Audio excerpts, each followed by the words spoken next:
హైదరాబాద్ సిటీలో టాయిలెట్స్ చాలా వరకు మాయమయ్యాయి. జీహెచ్ఎంసీ ఆధ్వర్యంలో నిర్మించిన స్వచ్ఛ పబ్లిక్ టాయిలెట్ సంఖ్య తగ్గిపోయింది. ఉన్నవి మూలకు పడ్డాయి. సరైన మెయింటెనెన్స్ లేక మరికొన్ని కంపు కొడుతున్నాయి. దీంతో నగరవాసులు వాష్రూమ్స్ కోసం తీవ్ర ఇబ్బందులు పడుతున్నారు.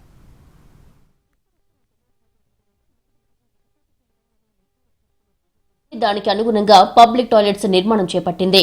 మేజర్ ప్రాంతాల్లో సిమెంట్ నిర్మాణాలతో టాయిలెట్స్ కట్టగా కమ్యూనిటీ సెంటర్స్, హాస్పిటల్స్, మాల్స్, తక్కువ రద్దీ కలిగిన ప్రాంతాల్లో ఫ్రీ ఫ్యాబ్రికేటెడ్ టాయిలెట్స్ ఏర్పాటు చేశారు. అయితే సెటప్ చేసిన టాయిలెట్స్ లెక్క తగ్గడంతో పౌరులు తీవ్ర ఇబ్బందులు పడుతున్నారు.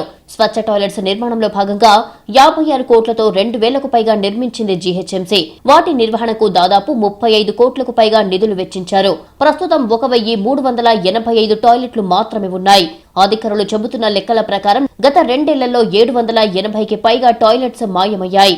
ఉన్న వాటిని తొలగించారా, నిర్మించకుండానే లెక్కల్లో చూపించారా అనే సందేహాలు వ్యక్తమవుతున్నాయి. కోట్ల రూపాయల ప్రజాధనం వెచ్చించి నిర్మించిన టాయిలెట్స్ కేవలం అవార్డులు, రివార్డుల కోసమే కట్టారేమో అనిపిస్తుంది. స్వచ్ఛ సర్వేక్షణలో నంబర్ 1 గా నిలవాలని కేంద్రం నుంచి అధికారులు వచ్చి సర్వే చేస్తే కనిపించాలి అనే ఉద్దేశంతో మాత్రమే నిర్మించి గాలికి వదిలేశారని అంటున్నారు నగరవాసులు. మరి ఇంత పెద్ద ఎత్తున అసలు అవి టాయిలెట్లే లేవు, వాటి మెయింటెనెన్స్ కోసం డబ్బులు చెల్లింపేండి. ఆ మెయింటెనెన్స్ కోసం 32 కోట్లు ఖర్చు పెట్టిరట. ఒక నిర్మాణానికి 56 కోట్లు, మెయింటెనెన్స్కి 32 కోట్లు. అసలు లేని టాయిలెట్ మెయింటెనెన్స్ ఏంటి? ఎక్కడ పోయినవి ఈ టాయిలెట్లన్నీ? వీటికి డబ్బులు ఎందుకు చెల్లిస్తున్నారు? రెండోది, అనేక రకాల ఏజెన్సీలకి టాయిలెట్లను ఇచ్చారు. ఆ ఏజెన్సీలు ఏవైనా ఇప్పుడు ఆ ఏజెన్సీలు ఆ టాయిలెట్లు కనపడకుండా పోతే దాని బాధ్యత ఎవరు తీసుకోవాలి? సిటీలో అనేక ప్రాంతాల్లో ఫ్రీ ఫ్యాబ్రికేటెడ్ టాయిలెట్స్ తీసుకునేది ఒకరు, అందులో వ్యాపారం నడిపించేది మరొకరు. దాంట్లో ఉండాల్సిన టాయిలెట్స్ ఎప్పుడూ మూసేసి కనిపిస్తున్నాయి. అయితే దీనిపై జీహెచ్ఎంసీ పర్యవేక్షణ కూడా కరువయ్యింది. దీని మెయింటెనెన్స్ కోసం జీహెచ్ఎంసీ డబ్బులు సైతం కేటాయిస్తుంది.